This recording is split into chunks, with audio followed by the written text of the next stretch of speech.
আপনাকে সত্য বলছি, আপনি যদি যেতে চান আর এদের সঙ্গে থাকতে চান, আর সে তাদের গালি দিল, আপনি যদি যান এবং এদের সঙ্গে থাকেন, শুধু একটা কথা মনে রাখবেন, যখন তারা আপনাকে মারবে, তারা যখন আপনাকে পেটাবে, আমরা আপনাকে রক্ষা করব না। আমি আমার গার্ডদের সেখানে পাঠাবো না আপনার জন্য, যদি আপনি এরকম মানুষদের সঙ্গে থাকতে চান। আমি শুধু বললাম, হ্যাঁ, যাই হোক, আমি যেতে চাই। সে সই করল আর বলল, আপনার কুলখানি, যান, জুমাই যান। আমি কখনো কৃষ্ণাঙ্গদের ভয় পাইনি, অথবা হিস্পানিক বা অন্য কেউ, বিশেষ করে ধর্মীয় মানুষদের। আমি শুধু জানতে চেয়েছিলাম। তো একজন খ্রিস্টান হিসেবে আমার প্রথম জুমাই যাওয়া ছিল একজন খ্রিস্টান হিসেবে, মুসলিম হিসেবে নয়। আর এখানে আমি একজন শ্বেতাঙ্গ কালো মানুষদের দ্বারা পরিবেষ্টিত আর একজন তুর্কি ব্যক্তি, যিনি আমাকে মাসের পর মাস দাওয়াহ দিচ্ছিলেন।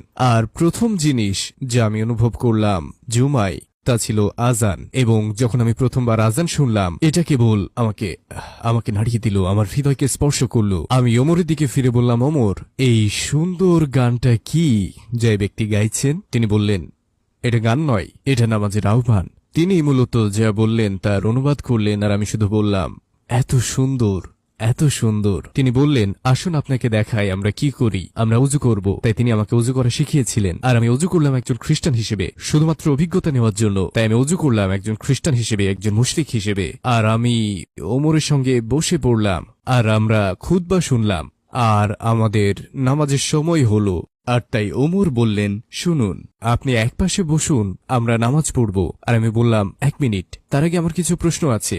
যখন আপনারা নামাজ পড়েন, আপনি বললেন যে ইমাম সামনে থাকেন আর তিনি কোরআন পড়েন, তিনি কি বই থেকে পড়েন? তিনি কি আপনাদের মুখোমুখি থাকেন আর সবার সামনে পড়ে শোনান? তিনি বললেন, না, এই ইমাম সম্পূর্ণ কোরআন মুখস্থ করেছেন। আমি বললাম, ওমর, এই বই, এই মোটা বইটি যেটা আপনি দিয়েছেন, তিনি পুরোটা মুখস্থ করেছেন? তিনি বললেন, হ্যাঁ, এবং লক্ষ লক্ষ মানুষ, মুসলিমরা এটিকে মুখস্থ করেছেন। 7 বছর বয়স থেকে 10 বছর, 12 বছর বয়স থেকে, নারী, পুরুষ, সবাই। আমি শুধু ভাবলাম, বাহ।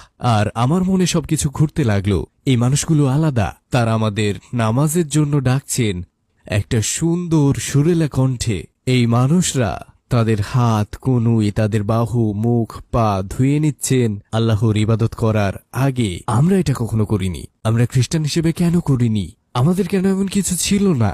কেন আমাদের গিটার, ড্রাম ছিল আর গির্জার ভেতর গান গাওয়া হতো? কেন আমাদের এটা ছিল না? এটা তো সুন্দর। এটা আমার কাছে সবসময় স্বাভাবিক মনে হয়েছে। বাস্তবিক অর্থে একজন খ্রিস্টান হিসেবে জুমায় অংশ নিয়ে আমি খুব আপন অনুভব করলাম, একই সময়ে মুসলিম না হয়েও।